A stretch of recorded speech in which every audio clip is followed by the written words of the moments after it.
This video is brought to you by Brilliant. If you're an EU politician or a Brussels bureaucrat, there are 4 words that are guaranteed to send shivers down your spine. The Northern Ireland Protocol. After years of negotiation, in 2019, Boris Johnson claimed that the protocol was the ideal solution to the so-called Brexit trilemma. But almost immediately after it was passed by Parliament, the Brexiteers decided they didn't like it. Since then, it's been under constant renegotiation, first by Johnson and then by Truss, but to no avail. That is, until last week, when after months of speculation, Rishi Sunak's government quietly announced that they were nearing a deal. So let's run through what was wrong with the protocol in the first place, what's been agreed, and just whether this could finally put an end to Brexit.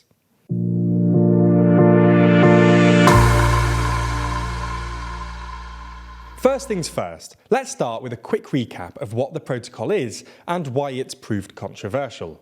Part of the mammoth 535-page withdrawal agreement, the Northern Ireland Protocol, as the name suggests, attempts to deal with the issues of the border between Northern Ireland and the Republic of Ireland. Following the Brexit referendum, and with the government wishing the UK to leave both the European single market and customs union, a border had to be drawn somewhere when it came to customs and regulation. The question being, where? Option 1 was to have the border in the Irish Sea, a move that would, according to unionists, effectively divide the UK in two by keeping Northern Ireland within the EU's customs union and subject to its regulation, while Great Britain would leave the customs union.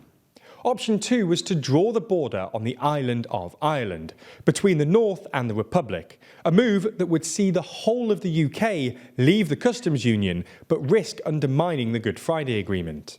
In the end, despite claiming otherwise, there will not be checks. There will not be checks. I speak as the Prime Minister of the United Kingdom and a passionate unionist.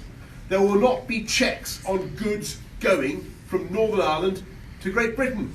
Boris Johnson eventually went for option 1, a border in the Irish Sea. Very quickly, it became apparent that there was issues with the protocol, specifically that it wasn't supported by the DUP, the main unionist party in Northern Ireland. Despite having voted for Johnson's oven-ready Brexit deal when it came to Parliament, Brexiteers and unionists in the Conservative Party quickly decided that they also didn't like the protocol and started demanding its renegotiation. Today, these opponents of the protocol basically have 2 main criticisms. 1, it involves too many checks, which undermines the union, and 2, it preserves a role for the European Court of Justice as an adjudicator for EU rules as they apply in Northern Ireland, which some Brexiteers see as a violation of UK sovereignty. Unfortunately, negotiations didn't really go anywhere, largely because the EU weren't so keen on reopening the Brexit treaty that they'd only just agreed to. So, in June 2022, then Foreign Secretary Liz Truss tabled the Northern Ireland Protocol Bill, which basically just said that the UK wouldn't apply checks in the protocol that it didn't like. In effect, this would involve unilaterally rewriting an international treaty, which is obviously illegal under international law. However, before the bill could get through the Commons, Boris Johnson was forced to resign. But them's the breaks. And then we had the whole Liz Truss thing, which put everything else on hold while the UK tried to salvage its shrinking economy. And now it's Sunak. Sunak apparently decided that the bill wasn't a good idea, and instead decided to push on with negotiations. And, well, to everyone's surprise, it looks like Sunak's government are now close to a deal. According to reports, the new deal revolves around so-called red and green lanes. Originally proposed back in May 2022 by, again, then Foreign Secretary Liz Truss, the lanes distinguish between goods moving from Great Britain to Northern Ireland, i.e. staying in the UK, and goods moving from Great Britain through Northern Ireland and on to the Republic of Ireland and beyond, i.e. entering the EU. The former, the green lane, would see minimal checks on goods. The latter, the red lane, sees the full suite of checks applied.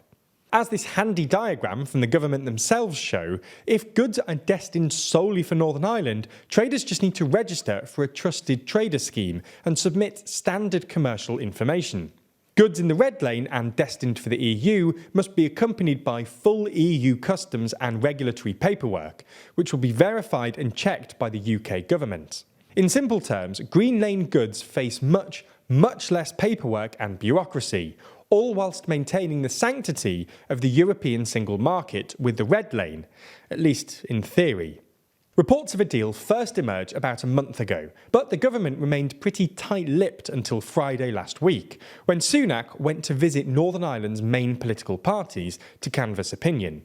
While Sinn Féin and the SDLP sounded optimistic, the DUP were a bit more restrained, insisting that while progress had been made, there was, quote, still some work required.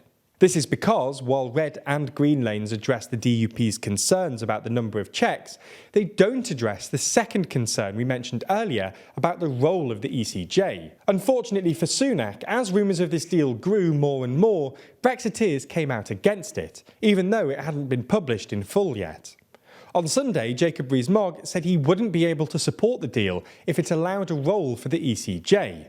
This sentiment was echoed by other members of the European Research Group, who represent the most Eurosceptic Conservative MPs.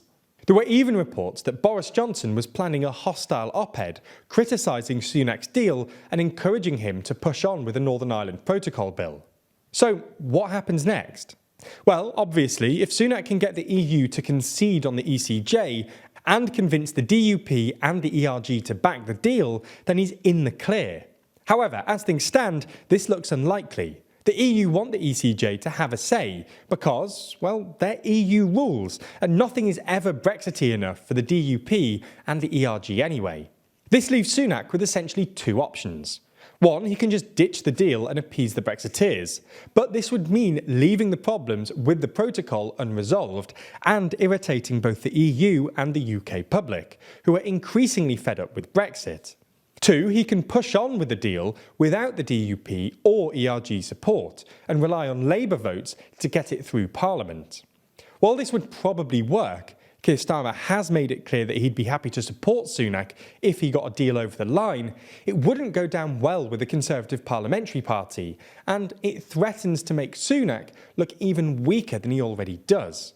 Now, history suggests that, like most of his predecessors, Sunak will probably go with option one, as do the Brexiteers tell him to.